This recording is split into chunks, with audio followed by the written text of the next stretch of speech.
Tila may tensyon na namang nagaganap sa ibang group ng P-pop.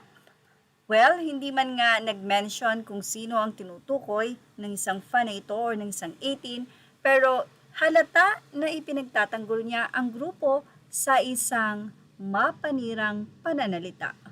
Mula sa naging post ni Samantha Kiana Cullen Kim, sa kanya nga pong nakalagay na Facebook, lahat gagawin for validation. Saying SB19 paved the way is not for validation. It's pride. It's celebrating their vision and the years of hard work na pinuhunan nila for this genre. If masakit pakinggan ang pave the way statement, then ask yourself why. Is it really about that validation? Or are you just uncomfortable seeing a group get the credit they earned? Paulit-ulit kayo. Problema nyo na yan. Ganun talaga. Truth is loud.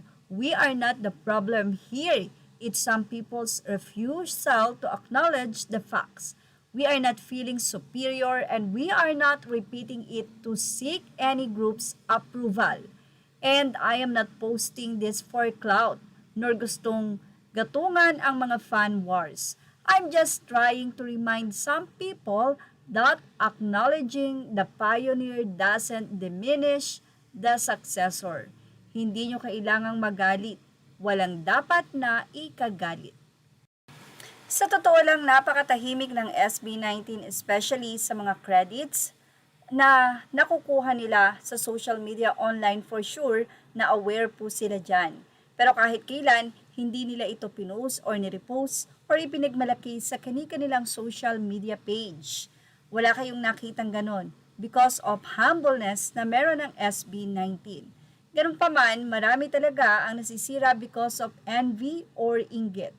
Mahirap talagang kalabanin ang inggit.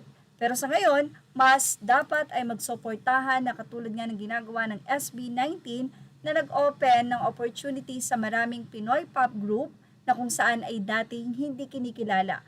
Pero dahil nga po sa ginawa ng SB19 na pagsusumikap ay marami po ang naka-benepisyo nito. At yon ay isang malaking nagawa ng nasabi nga pong mahalima sa mundo ng P-pop.